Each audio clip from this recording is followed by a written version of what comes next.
Assalamualaikum warahmatullahi wabarakatuh. Alhamdulillahilladzi arsala rasulahu bil huda wa dinil haqq liyudhhirahu 'ala ad-dini kullihi walau karihal musyrikun. Allahumma salli wa sallim wa barik ala sayyidina Muhammadin wa ala alihi wa sahbihi ajma'in. Terlebih dahulu saya ingin memperkenalkan bahwa kami rombongan Al-Habib Anis bin Alawi Al-Habsyi bersama-sama hadrah dari Solo alhamdulillah tiba di tempat ini pada hari Sabtu lebih kurang pukul 11. Alhamdulillah selama kami sampai di tempat ini dan sampai saat ini kami menerima sambutan yang luar biasa. Dan tidak lupa kami ucapkan beribu-ribu terima kasih kepada terutama Al-Ustaz Muhammad Zaini beserta segenap yang menyambut kami dan menerima kami dengan sangat baik. Kami hanya dapat berucap semoga Allah Subhanahu wa taala membalas budi baik dan menambah pahala yang berlipat ganda. Kami datang di tempat ini sungguh gerakan hati yang kami rasakan saat ini dan kami yakini adalah tarikan dari junjungan kita Nabi besar Muhammad sallallahu alaihi wasallam. Rasulullah ingin menunjukkan kepada kami bahwa ada tempat yang jauh dari tempat tinggal kalian, orang-orang yang mencintai Rasul, orang-orang yang hatinya tertambat dan terikat kepada junjungan kita Nabi besar Muhammad sallallahu alaihi wasallam. Dan dari sini pasti mereka cinta kepada Allah Subhanahu wa taala. Di dalam sebuah hadis Allah Subhanahu wa ta'ala berfirman mengundang Jibril alaihissalam, wahai Jibril, aku mencintai fulan, kumandangkan di langit kepada seluruh malaikat bahwa aku cinta kepada manusia itu. Jibril berkumandang dan mengundang seluruh malaikat mengatakan bahwa Allah mencintai fulan, cintailah. Saat itu malaikat berseru kepada seluruh umat manusia, Allah Subhanahu wa ta'ala mencintai fulan, maka cintai orang tadi. Di tempat ini kami mendapatkan kenyataan daripada hadis itu. Bersama-sama kami duduk Ustaz Muhammad Zaini. Kami yakin bahwa ini termasuk orang yang dicintai Allah Subhanahu wa ta'ala. Karena kami datang ke tempat ini dengan gerakan hati yang senang sekali dan gembira dan penuh rasa haru. Dan kami melihat umat begitu besar mencintai beliau. Satu pertanda bahwa Allah mencintai Ustaz Muhammad Zaini. Semoga Allah memanjangkan umur beliau, memberikan kesehatan selalu, membawa manfaat bagi umat manusia, penerus risalah junjungan kita Nabi besar Muhammad sallallahu alaihi wasallam. Malam hari ini kita telah bersama-sama membaca maulid Nabi besar Muhammad sallallahu alaihi wasallam,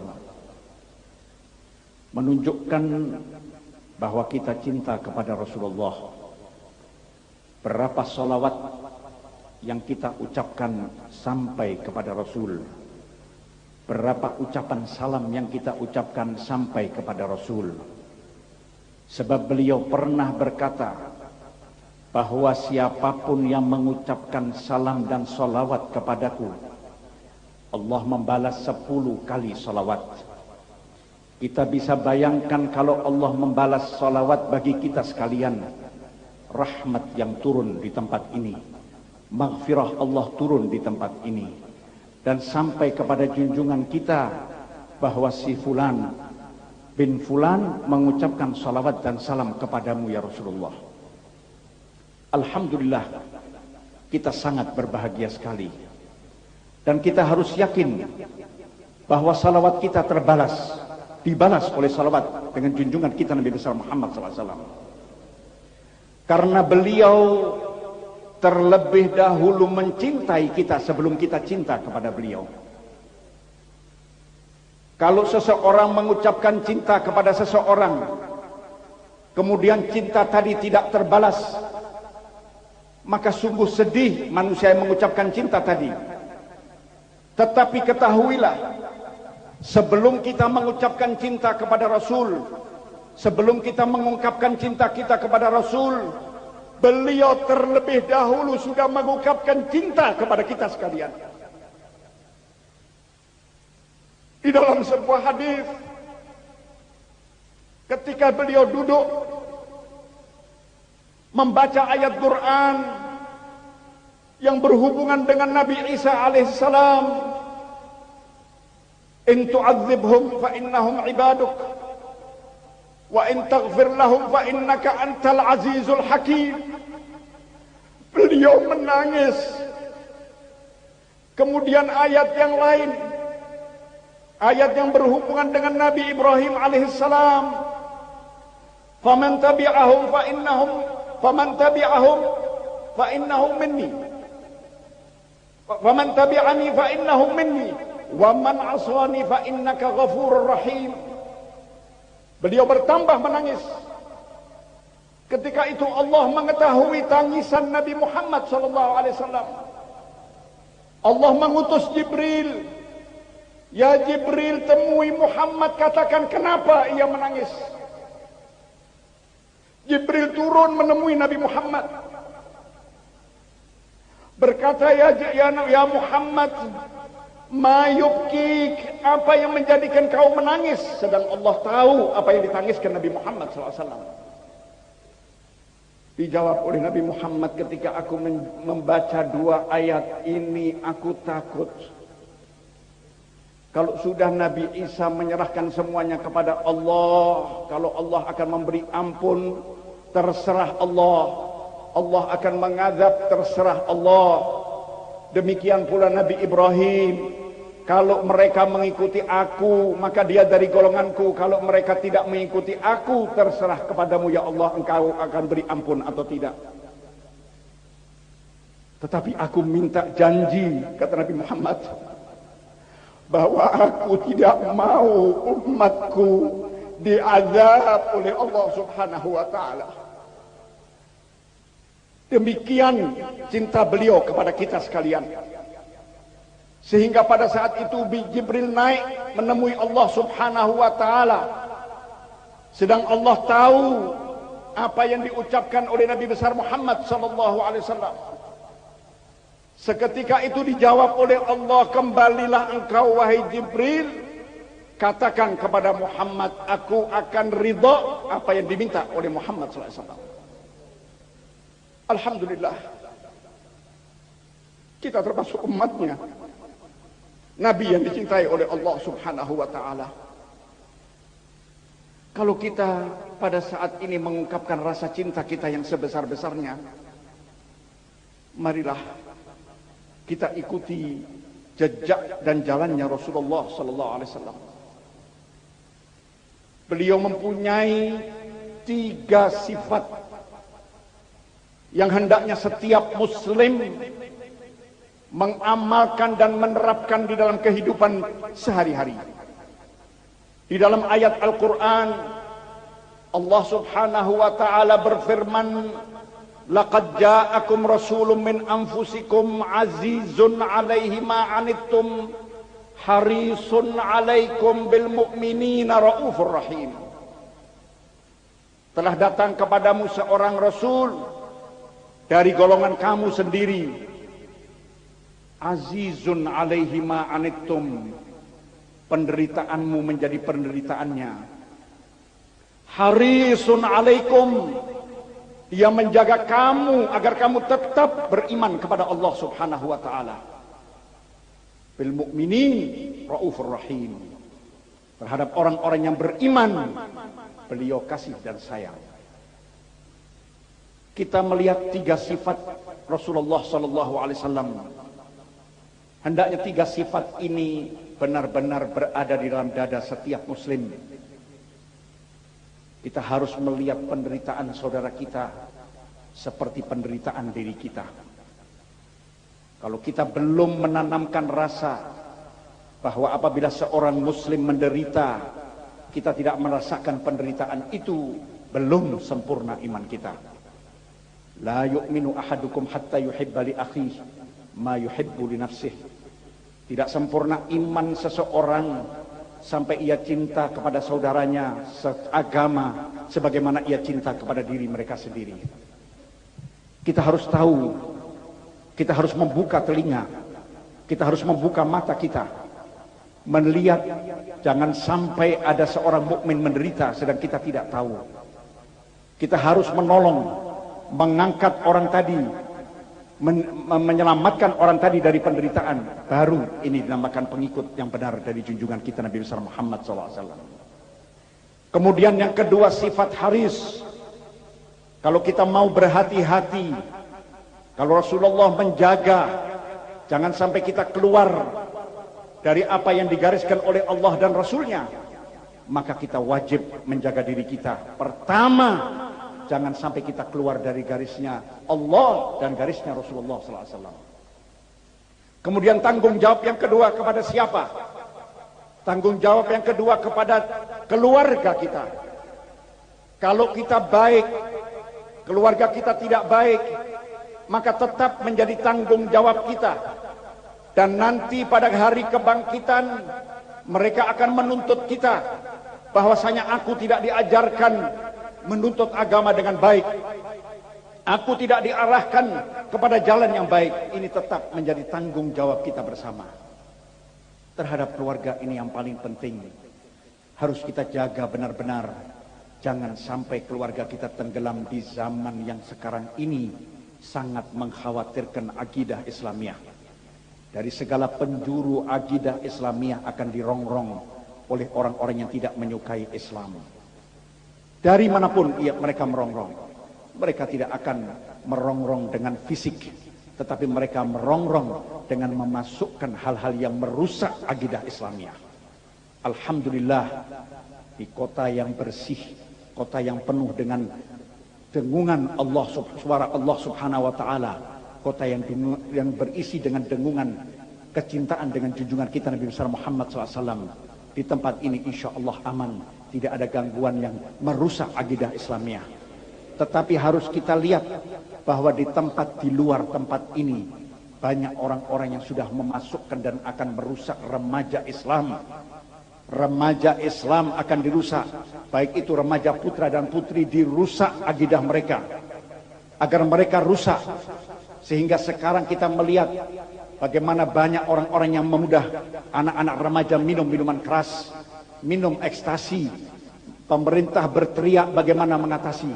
Tidak ada jalan lain kembali bahwa akidah Islamiyah harus dikuatkan. Kalau akidah Islamiyah kuat, insya Allah apapun yang akan kita hadapi mudah kita enyahkan dan kita buang jauh-jauh. Harus kita ketahui kalau Rasulullah haris, Rasulullah menjaga jangan sampai iman umatnya goyah. Maka di negara yang kita cintai ini, yang terbanyak umat Islamnya, di dunia yang terbanyak umat Islam di Indonesia, maka mata orang-orang di luar Islam berusaha akan merongrong akidah Islamiyah. Wajib bagi setiap muslim haris menjaga bangsa, menjaga rakyat, menjaga umat Islam, jangan sampai akidahnya rusak. Kalau akidah dan remaja umat Islam Indonesia rusak, kita bisa bayangkan hancur bangsa ini. Sebab yang terbanyak 90% adalah umat Islam. Ini yang dicari oleh orang-orang di luar Islam. Sifat yang ketiga, bil mu'minina raufur rahim. Kasih sayang terhadap sesama umat, sesama orang-orang yang beriman. Ini penting sekali harus kita terapkan. Kita harus merasakan kepedihan. Kita harus merasakan apa yang dirasakan oleh sesama orang yang beriman. Kita harus lebih dahulu menanamkan rasa kasih sayang. Jangan ada di antara kita tidak sampai berbicara lebih dari 3 hari karena hal-hal yang kecil. Di dalam keluarga harus kita tanamkan rasa kasih sayang. Di dalam masyarakat harus kita tanamkan rasa kasih sayang. Sehingga insya Allah kalau rasa kasih sayang ini terbina, rumah tangga terbina dengan rasa kasih sayang, maka rumah tangga ini akan terjadi rumah tangga sakinah, rumah tangga yang penuh dengan nur ilahi. Kemudian kalau masyarakat tertanam rasa kasih sayang di antara sesama mukmin, maka insya Allah semua akan saling memaafkan. Yang satu memaafkan yang lain. Apabila ada kesalahan di antara sesama mukmin, maka yang satu lebih dulu memberi maaf sebelum diminta maaf. Ini adalah sifat yang terbaik, adalah sifat junjungan kita Nabi besar Muhammad SAW. Alhamdulillah kita bertemu di tempat ini, rasanya bersih semua apa yang pernah mengotori hati kita. Selama kita duduk di tempat ini, kita tidak merasa bahwa kita duduk di tempat atau di dunia, tetapi kita merasa bahwa ruh kita melayang mengikuti pujian, mengikuti madah terhadap Rasulullah, sehingga kita merasa bahwa kita berangkat bersama-sama Rasulullah SAW. Kebersihan yang sudah kita dapatkan pada malam hari ini, bersih insya Allah dosa-dosa kita. Insya Allah dengan kebersihan apa yang kita dapatkan pada malam hari ini, jangan kita kotori lagi. Kita keluar dari tempat ini tetap bersih, sampai di rumah tetap bersih, sampai kita bertemu malam Jumat, malam Senin yang akan datang tetap bersih. Demikian terus menerus hendaknya kita tingkatkan amal ibadah kita. Sedikit meningkat setiap hari itu lebih baik daripada hari ini meningkat banyak kemudian turun. Sebab Rasulullah SAW beliau pernah bersabda, kalau hari ini lebih baik dari kemarin, maka orang itu adalah orang yang beruntung. Tetapi kalau hari ini amalan kita sama dengan kemarin, maka orang tadi termasuk orang yang tertipu, kata Rasulullah. Kemudian kalau hari ini lebih jelek dari kemarin, maka dikatakan orang tadi adalah orang yang sangat merugi. Jangan sampai kita tergolong orang yang merugi, tetapi kita dimasukkan ke dalam golongan orang-orang yang beruntung. Semoga Allah Subhanahu wa ta'ala menurunkan hidayah kepada kita sekalian, menurunkan rahmatnya kepada kita sekalian, menurunkan maghfirahnya kepada kita sekalian, sehingga kita tetap jalan di jalannya Rasulullah SAW bersama para salihin, para aulia, terutama ahlul bait yang dekat dengan Rasul, orang-orang yang dekat dengan Rasul, ahlul bait yang selalu menjaga risalah Rasulullah, itu adalah ahlul bait yang menjadi panutan. Sekali lagi ahlul bait yang selalu menjaga langkahnya sesuai dengan langkahnya Rasul, sesuai dengan risalah Rasul, maka ahlul bait yang demikian ini adalah panutan. Dan insya Allah kita selalu dilimpahkan rahmat kepada kita sekalian, dimudahkan segala urusan kita, dimudahkan segala hajat kita, dipanjangkan umur kita, diberikan kesehatan, terutama Ustadz Muhammad Zaini selalu diberikan kesehatan oleh Allah Subhanahu wa taala, dan Al Habib Anis. Saya mohon doa dari kalian di tempat yang penuh barakah ini, semoga dipanjangkan umurnya, diberikan selalu kesehatan, bisa membimbing kita, bisa memberikan pembinaan kepada kita sekalian, dan insya Allah diampuni segala kekurangan kita di masa yang lalu, kekurangan keluarga kita, kekurangan kedua orang tua kita, diakhiri usia kita dengan husnul khatimah. Wassalamualaikum warahmatullahi wabarakatuh.